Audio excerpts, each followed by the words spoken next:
Di sebuah kampung pinggiran kota, seorang pedagang ayam bakar bernama Pak Dirman tiba-tiba menjadi sangat kaya dan terkenal karena kelezatan dagangannya yang tidak masuk akal. Orang-orang datang dari jauh hanya untuk mencicipi ayam bakarnya yang konon bisa bikin ketagihan. Namun, di balik keberhasilan itu tersembunyi sebuah rahasia kelam.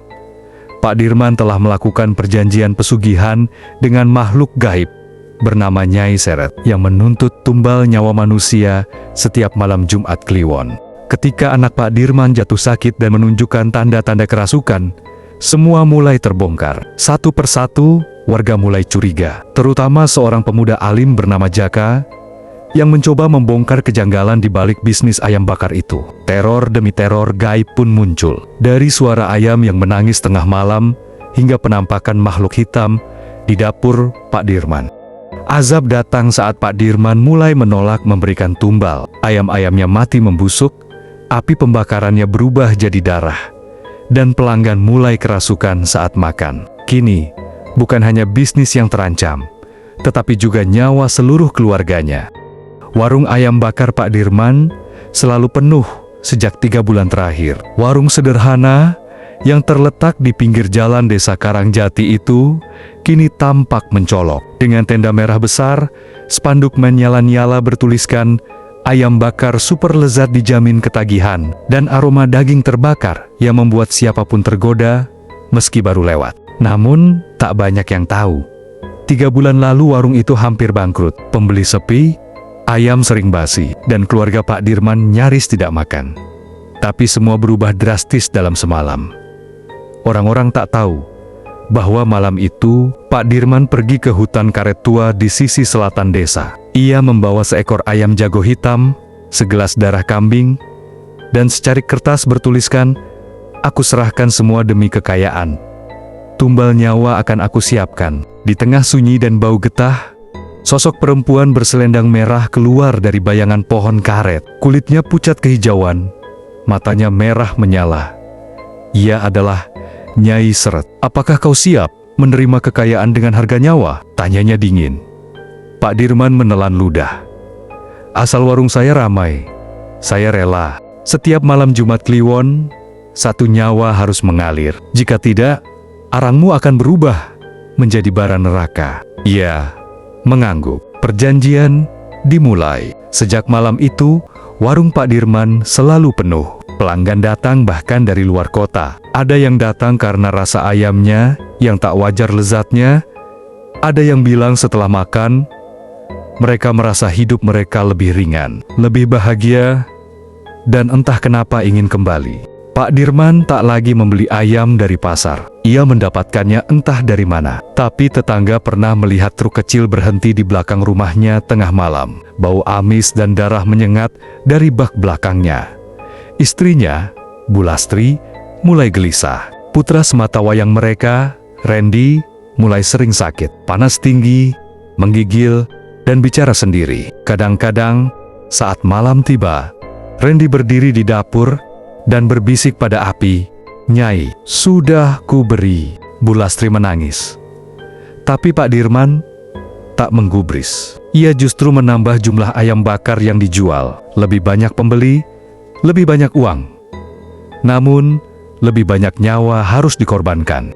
Pada suatu malam Jumat Kliwon, seorang pengamen tua tiba-tiba jatuh pingsan di depan warung Pak Dirman. Setelah makan, orang-orang mengira ia kelelahan. Tapi ketika ambulans datang, tubuhnya sudah dingin. Warga tak curiga. Pak Dirman pun berpura-pura bersedih. Padahal, itu adalah tumbal keempat. Arang di dapur Pak Dirman mulai berubah warna. Tidak lagi merah terang, tapi kehitaman pekat seperti jelaga kuburan. Api yang menyala mengeluarkan suara aneh, seperti bisikan. Pelanggan mulai mengeluh. Bukan soal rasa, justru sebaliknya. Mereka merasa ketagihan. Ada yang makan 3 kali sehari di sana, bahkan mulai mimpi tentang ayam bakar Pak Dirman. Beberapa di antaranya mulai sakit dan berhalusinasi melihat sosok perempuan berambut panjang dan berselendang merah di dapur warung.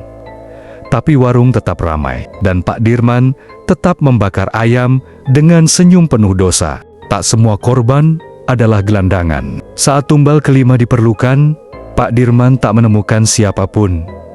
Malam itu, anak kecil yang hilang dari RT sebelah ditemukan tergantung di belakang warung, persis di atas tungku pembakaran. Tak ada yang tahu siapa pelakunya. Polisi datang dan menyatakan kematian itu bunuh diri yang mencurigakan. Pak Dirman pura-pura prihatin, tapi di kamarnya, ia membakar dupa dan mengangguk ke arah dinding tempat wajah Nyai Seret muncul, samar-samar di balik cermin.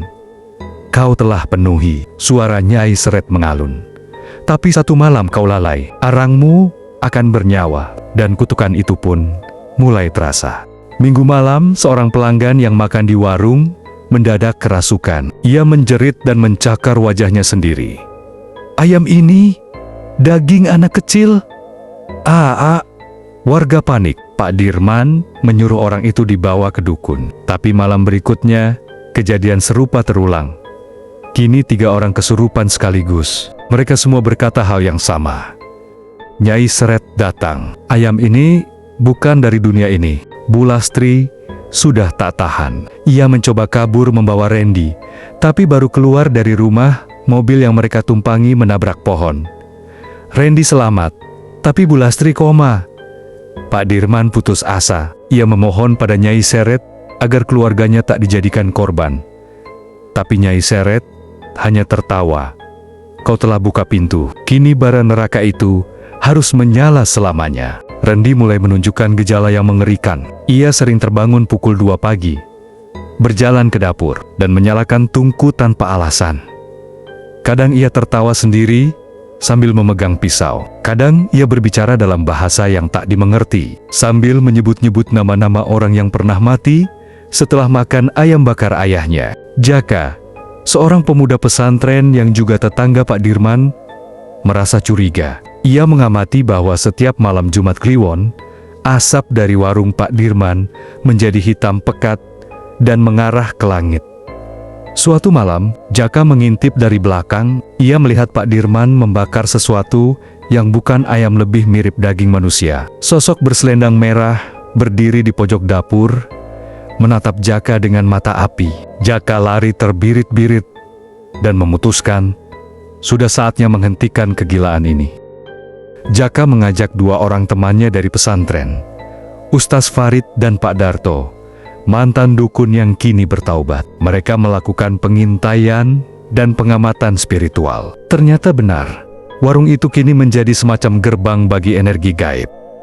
Ustaz Farid berkata, "Ini bukan sekadar pesugihan, ini perjanjian darah. Harus diputus dengan darah pula." Mereka membuat rencana. Pada malam Jumat Kliwon berikutnya, mereka membawa air doa, garam, dan ayat-ayat pemutus perjanjian gaib. Saat Pak Dirman tengah bersiap membakar ayam tumbal, ketiganya masuk. Jaka menyiram air doa ke api. Api meledak. Sosok Nyai Seret muncul dari kobaran, menjerit marah. Tak ada yang boleh menghentikan api tumbal ini. Randy kerasukan. Ia memegang parang, menyerang ayahnya sendiri. Pak Dirman menangis. "Ampun, aku hanya ingin kaya." Jaka membacakan ayat kursi, dan Pak Darto menaburkan garam ke tubuh Randy. Nyai Seret menjerit dan masuk ke tubuh Pak Dirman. Tubuh Pak Dirman terbakar dari dalam. Kulitnya menghitam, matanya meleleh seperti lilin. Ia berteriak, "Ampun, aku menyerah. Aku menyesal." Tapi sudah terlambat.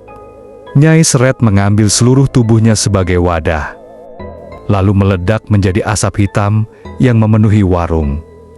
Dapur terbakar, arang beterbangan, dan menempel ke dinding-dinding. Randy pingsan, Jaka berhasil menyelamatkannya. Tapi saat mereka keluar, warung Pak Dirman telah hangus total. Hanya tersisa tungku pembakaran yang tetap menyala tanpa bahan bakar.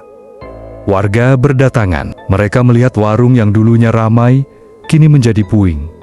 Tapi tak ada yang menemukan mayat Pak Dirman. Hanya arang berbentuk tubuh manusia yang tergeletak di dapur. Beberapa bulan berlalu. Bu Lastri sadar dari koma, tapi kehilangan ingatan. Randy perlahan pulih dan tinggal bersama Ustaz Farid. Tapi setiap malam Jumat Kliwon, bau ayam bakar tetap tercium dari puing-puing bekas warung. Orang-orang takut lewat situ. Ada yang mengaku melihat Pak Dirman masih membakar ayam dengan tubuh hitam berasap Matanya merah, tangannya seperti arang menyala, dan siapapun yang mencoba membuka kembali usaha ayam bakar di desa itu selalu mengalami hal mengerikan. Ayam yang hidup kembali, api yang melelehkan wajah, pelanggan kerasukan, karena perjanjian itu belum benar-benar berakhir. Bara dari perjanjian hitam akan tetap menyala sampai tumbal terakhir lunas dibayar.